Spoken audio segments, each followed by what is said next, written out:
Good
afternoon. Thank you all for being here with us as we celebrate the life of Douglas Jean Mayberry on this Sunday. Um, Many of you here in person may not have known him, but we know him through his son, Douglas Mayberry, my husband. And so for that, we are thankful for the life of Douglas Jean Mayberry and giving us his son. We are going to have our program begin right now with a poem by Alex Navarro Powell, and we'll come up and please read his poem.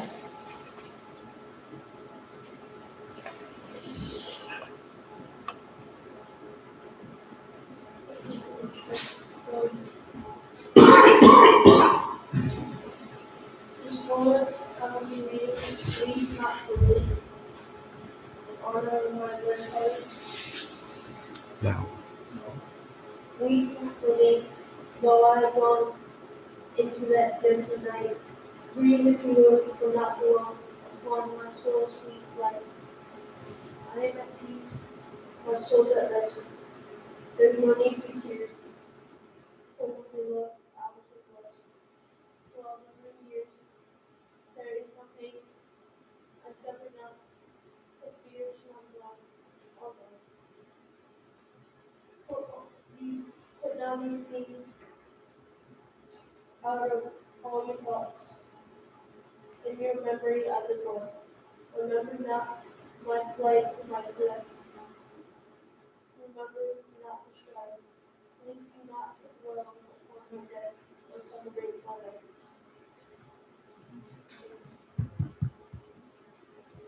Thank you, Alex. And now we're going to have libations by Mr. George McDonald. If you will come on up, please.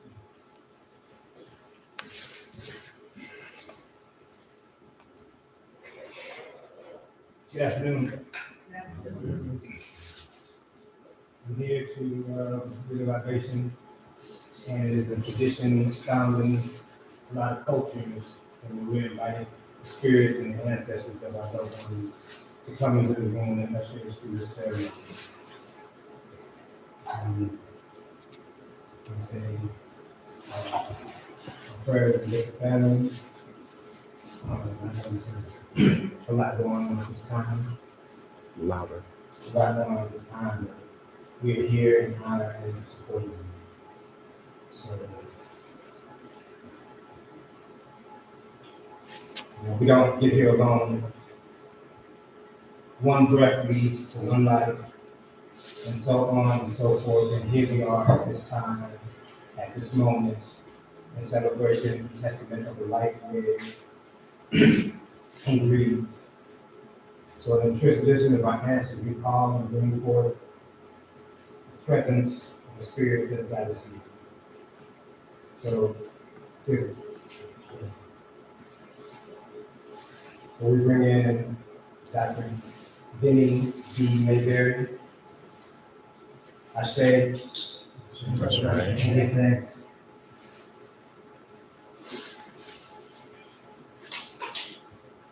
Selena Williams. Ashe, and give thanks, his wife. Precious Mayberry. Ashe, and give thanks.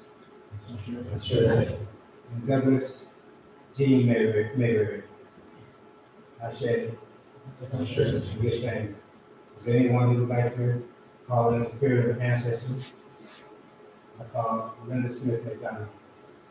Ashe. James Ashe. Helen Powell. Ashe.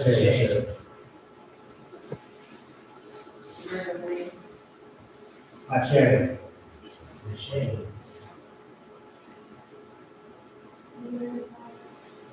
Ashe.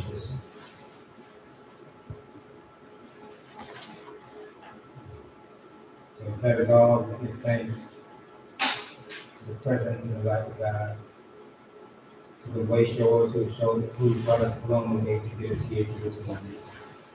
And my prayer that we're all protected as we help to usher our loved ones going home. Amen.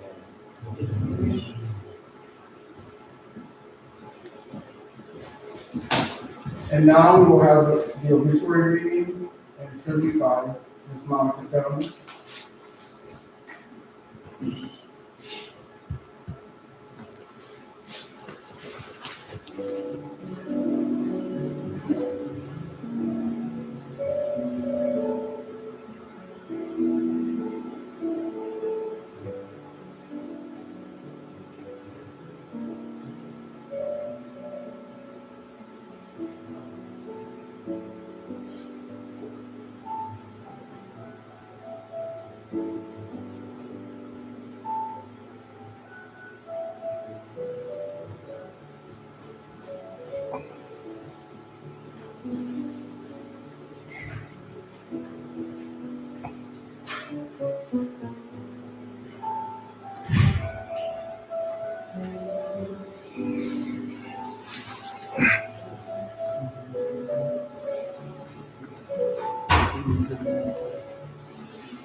afternoon, everybody.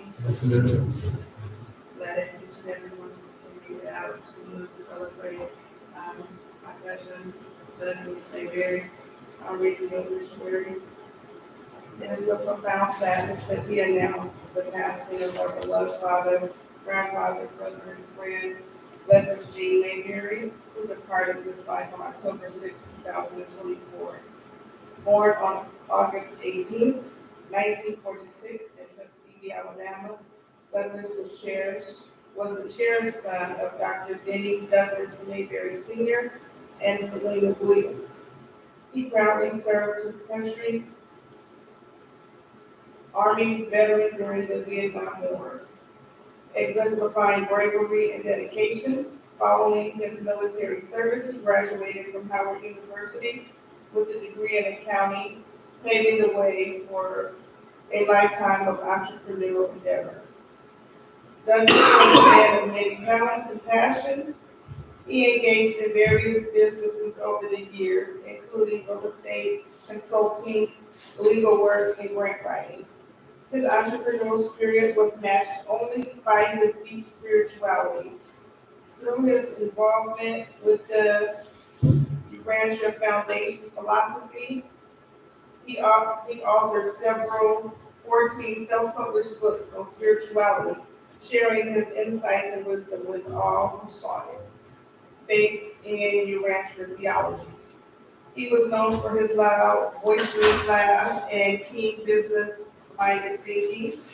He has warmth, generosity, and zest for life left an indelible mark on everyone he met. Douglas is preceded in death of his wife of 20 plus years, Precious Mayberry, and is survived by his loving children, Melissa Goldson and Benny Mayberry. His adored grandchildren, Ashley Goldson and Alex Navarro Powell, and his beloved sister, Bitterine Nelson.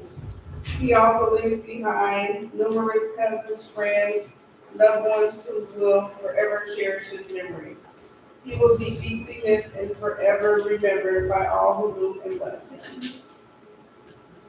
Thank you. And I just want to, on behalf of the Williams family, just give a shout out to Benny and let you know I've received lots of family members who couldn't make it here, sending love and condolences to you, Melissa, Benny Green, the entire Williams, on the Williams side of the family, and just giving my heartfelt condolences. He was my cousin, but he was like my best friend cousin, although him and my mom were first cousins, if that makes sense. But we did a lot of endeavors together. We did a lot of business together, and he taught me a lot. He taught me a lot from a male perspective, and I was just grateful to have him in my life. And he's always, as long as we've hung out, he's always told me to look after his son, which is me. And I've been looking out to the best of my ability, to the best of him allowing me to look out as much as I can. And Benny, I will always be here for you, for Esther, for nobody. I see you. I'll always be here no matter what, no matter if you reach out, I'm gonna step up. Look, as long as Esther is feeding me chicken, I'm gonna be there. Be here for you guys. I love you deeply. And I just want to say, I love you. Thank you. Thank you. And now we're going to have a tribute, some words from Veronica Powell.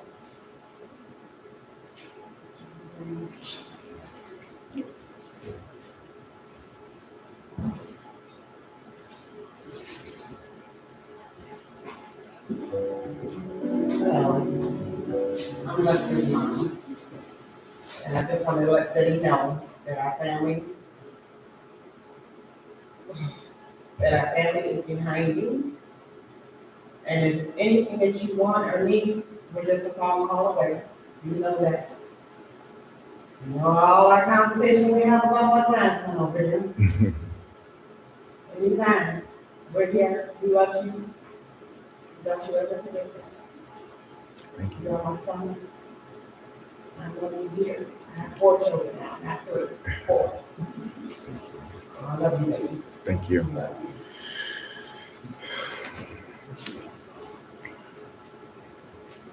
I'd like to share a written tribute that came in online. It says, the Mayberry family. Doug and I attended Tuskegee Institute High School for 3 years, class of 1964. Doug graduated a year early with the class of 1963. We rode the same bus. Mr. Littleman Woods was our bus driver. We didn't know his real name. Bus 22, and lived in the Green Fork community. Doug loved dancing and was always doing something to make us laugh. Forever in our hearts, love beyond words. That old Tuskegee spirit, forever a Tuskegee Institute High School baby tiger. Always Alma G, one of his classmates. And now we're going to have a tribute by Benny Douglas Mayberry.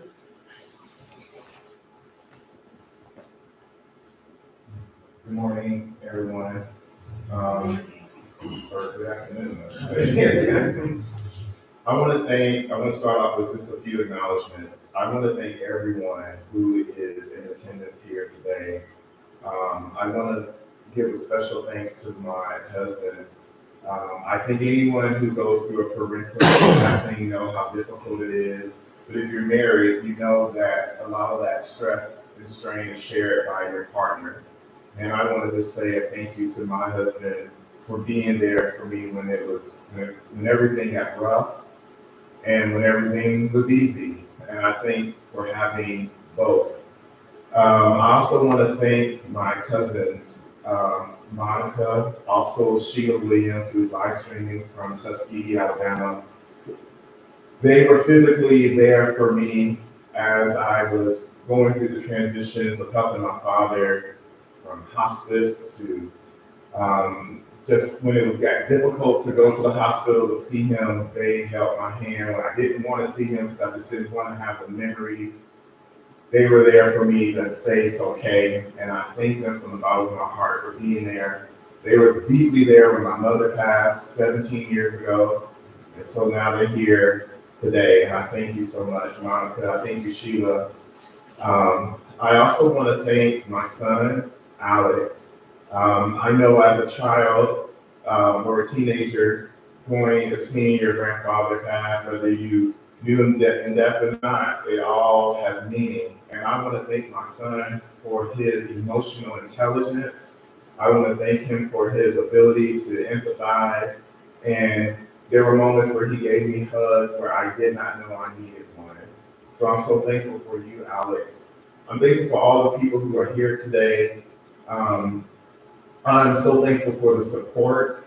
I will say being in California is not my home. Alabama is, and most all of my people who I grew up with is back home.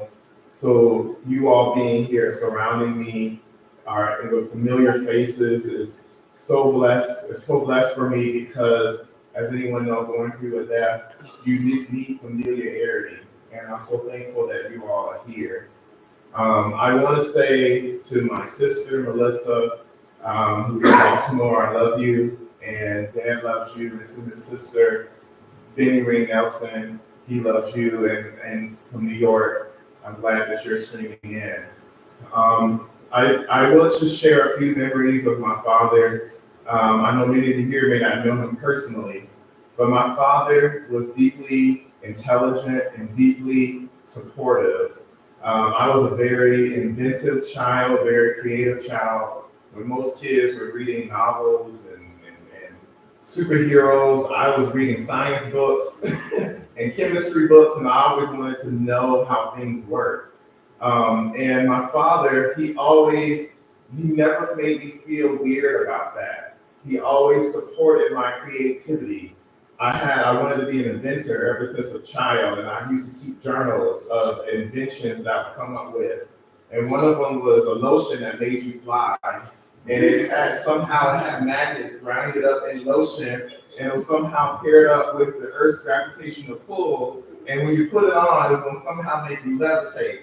And he made that sound so workable and so doable. I also want to say that I had not a lot of people know me as an entrepreneur, but I was entrepreneuring even as a kid. I had a thing called Benny's Club when I was in 4th grade, and we would wash cars and mow lawns, and we had a neighborhood newspaper all all in one. I don't know how that happened, but he helped me go get business cards, and he always supplied me with a computer. You know, in the early 90s, computers were expensive, computers were rare, but he always gave me a computer for me to tap on. When I was getting older, I had gotten interested in music, and my dad had went out and bought an expensive keyboard, and I didn't even touch the thing. And then a trumpet, and then a trombone, and then all kind of little things all in between. When I told my father towards the end is that I told him thank you for that, because being a black child living in Alabama in the Bible Belt, I was a different child, and my father never made me feel different. When no one else was validating me, he did. And I am so thankful for that, because we need more black fathers in general, who support their kids no matter how weird and how crazy they are, and don't try to box them in. My father never tried to box me in, probably because he wasn't boxed in. I also want to say, this from something very honest, I am a gay man, and I want to say, as my father, who was from the Bible Belt, black in Alabama, my father never made me feel stupid or crazy. And I know that's not a story for a lot of people's fathers, but I remember when I was 13 years old, my mother came across a journal, and she saw in my journal where I guess I was talking about some boy in the class, I don't know. She came up to that school and raised hell, and and like, where's my boy? And who is this little boy? And so when my father called, she screamed, "Can you believe that your boy like boys?" And he said, "Well, when are you gonna find out?" And she said, "What?" And when I got on I was scared of my father, because my father was tall and very, no BS, and just kind of a, downright disciplined type person. But he never made me feel bad or like I wasn't his child for that. And I wanted to really say that, because whoever's watching, whoever's in your age group, if you have other kids and other family members who is gay or different, be like my father and accept them for just as they are. You don't know how much validation it means to have your father to be able to accept you. Your mother is one thing. Your mother's going to accept, well, hopefully, they're going to accept you, but when you have your father on your side, I'm so thankful for that. I also will say that throughout the years, our relationship was complex. And being completely honest, there were a time period where my father was incarcerated for 20 years, and during those years, our relationship was very complex. And in this last several years, while he was out, our relationship continued to be complex. But then in the last 40, 50, 60 days before his passing, we had opportunities to have hard conversations, good conversations. We had opportunities to hash out some stuff. I was able to get maybe 5 or 6 hours of audio taping and videotaping.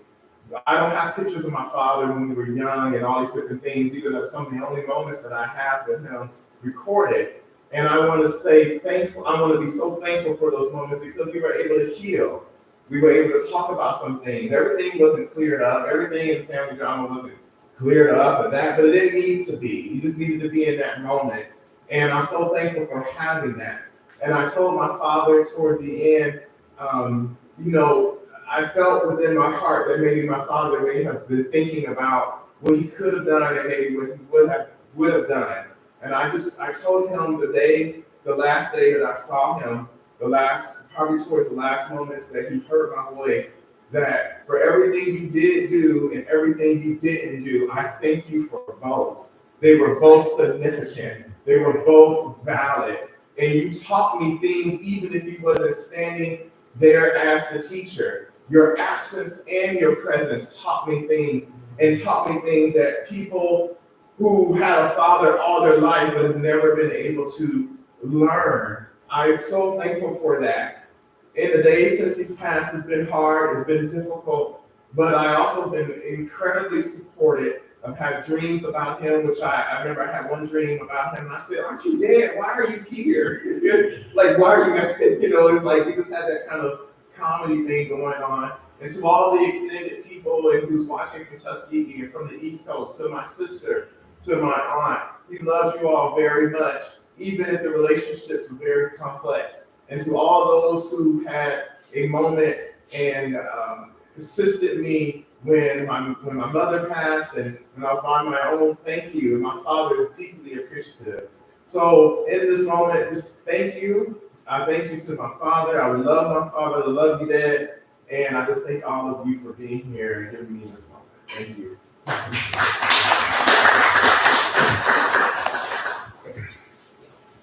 Thank you, Vinny. And now we're gonna have a message of inspiration. Oh, what? We got a video tribute. Video tribute. Oh, okay, no, we're not. Now we're gonna do video tribute first, and then we're gonna go into our inspiration. This is a video submitted by his classmates.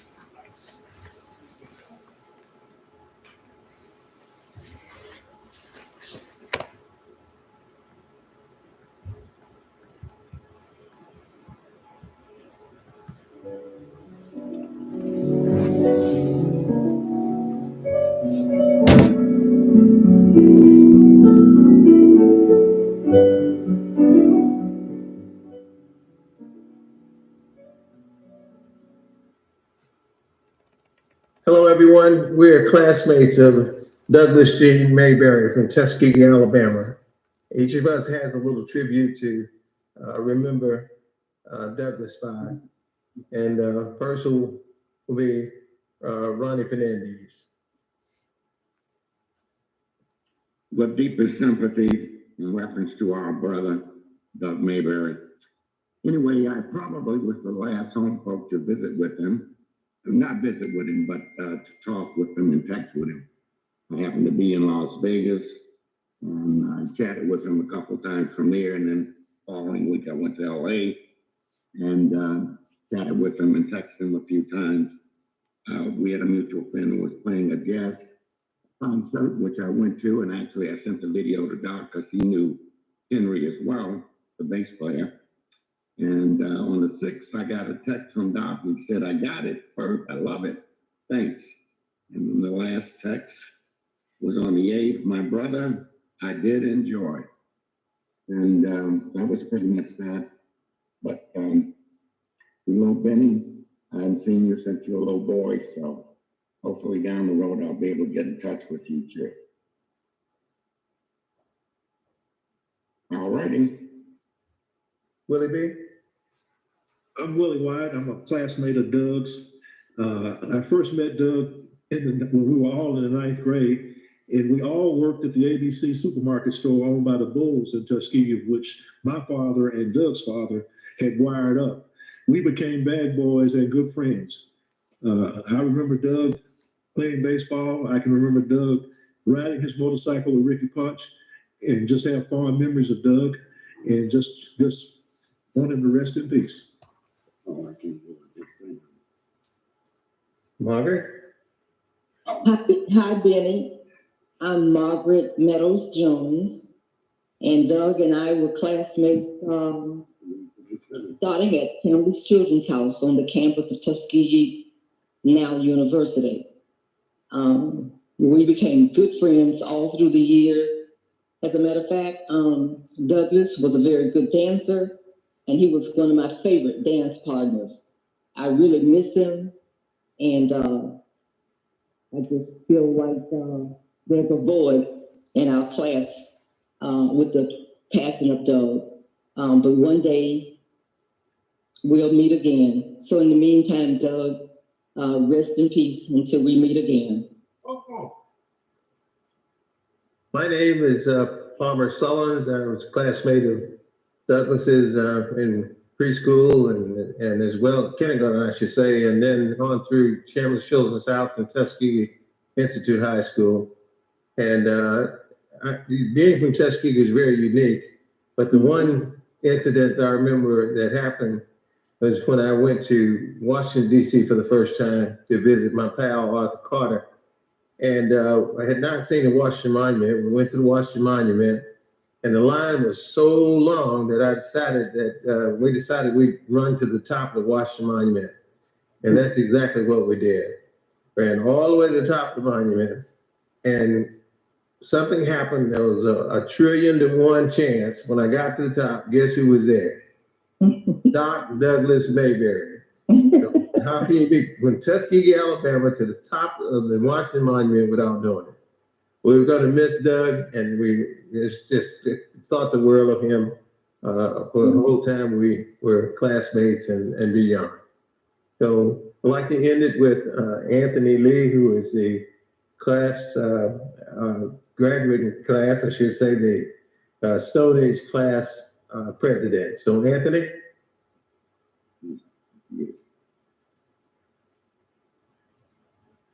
Well, good evening, everyone. This is Anthony Lee.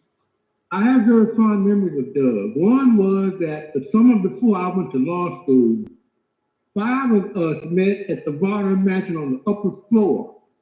And we called ourselves the 5 Points of Man. There was Alton Peterson, Lucius Williams, myself, Doug Mayberry, and George Washington. And our thing was we were going to do a lot to improve Tuskegee. But now I can just say to the family, may the good Lord watch and keep you and take care of you. And may you have peace through your time of sadness and sorrow. And God bless you. And thank you very much.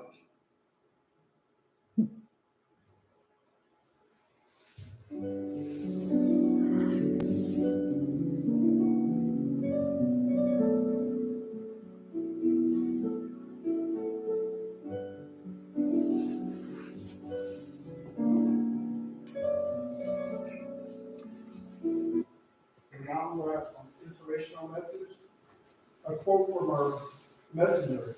I'm a writer, a metaphysical minister, and sound frequency teacher. My purpose is to be happy and support people in living life fearlessly. And without further ado, I'd like to introduce Ms. Cora. Please come on.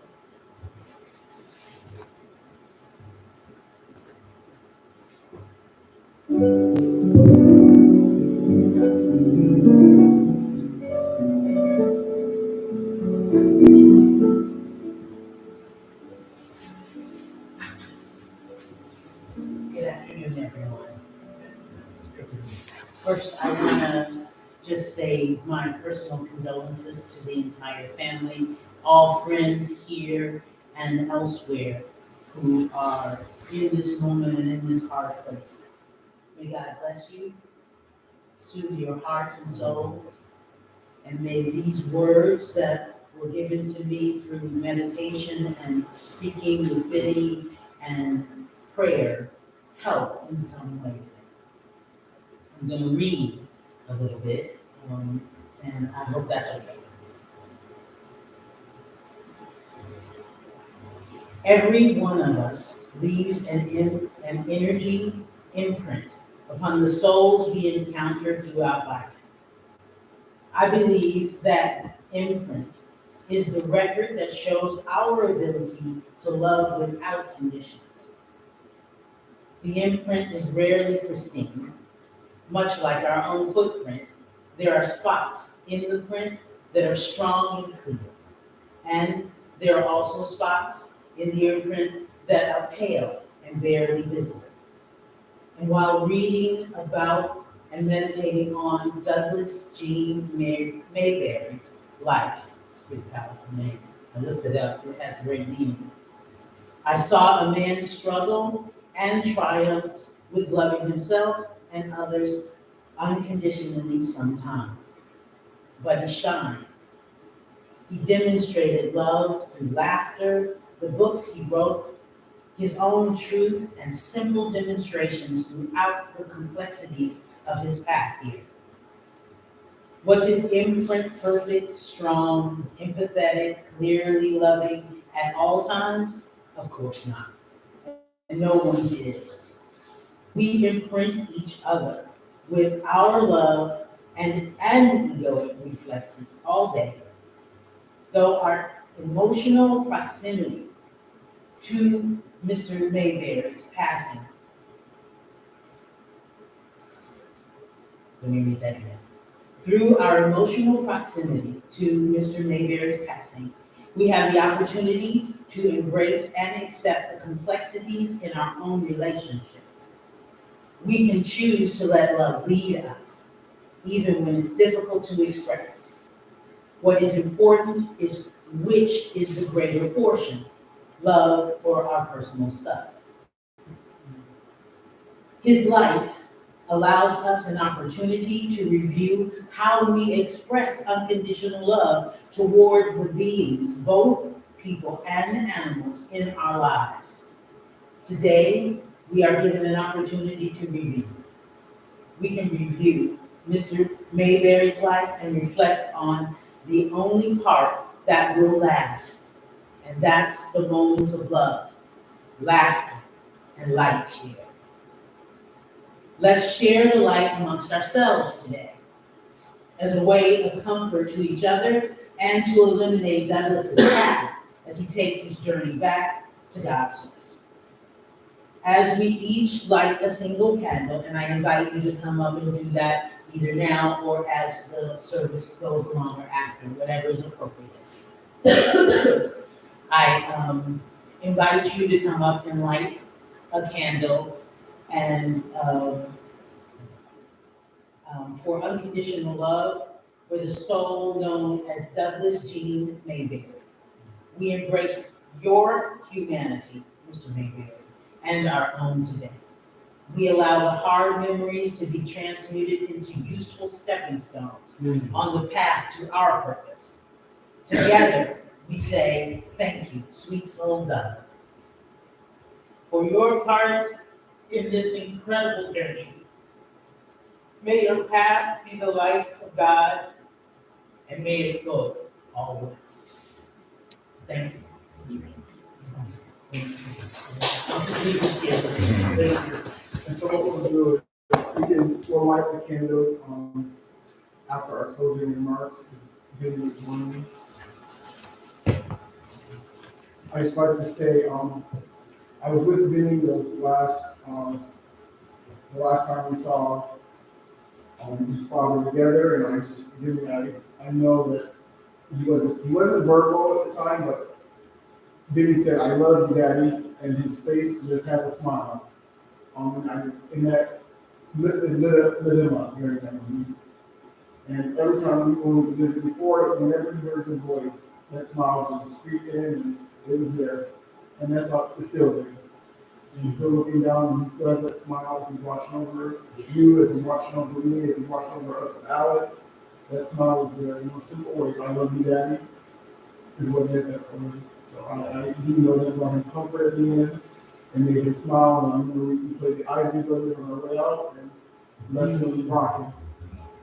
And so I want Benny to have the last words as we close out the ceremony. Again, thank you for all of you who showed up and all those who are live streaming in wherever you are. My dad was a bit of a loner, and he didn't know how to respond to large crowds and things towards, as he got older. So I'm sure that the show of love that's here today and the show of love that is shown on the live stream would have made him feel so happy, but also probably a little pride, because when you sometimes are alone, when people show up for you, you're like, oh wow. So I'm so thankful for all of you here, and thankful again, and thank you for attending. We're going to light the candle, Benny, if you would like the first one, and then we'll invite you up and play some music and come up and light the candle.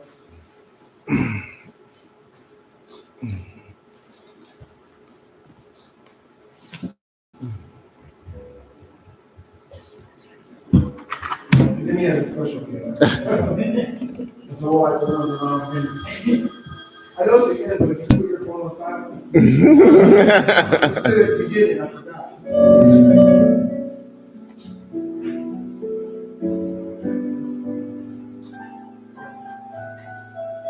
I have a lot of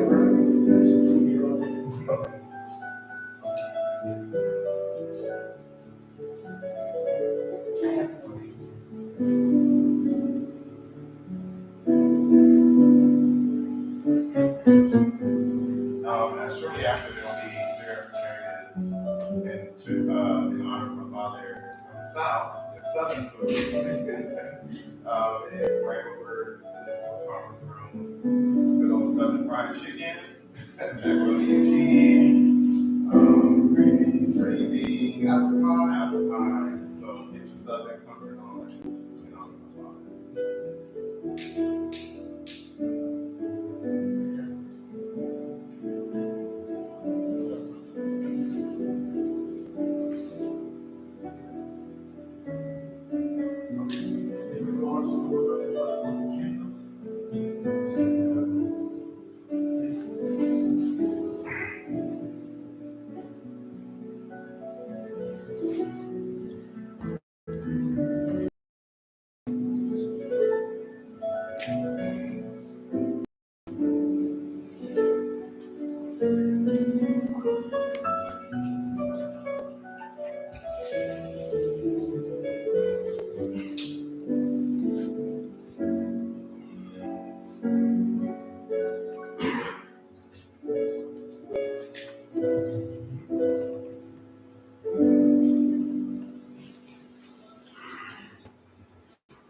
father.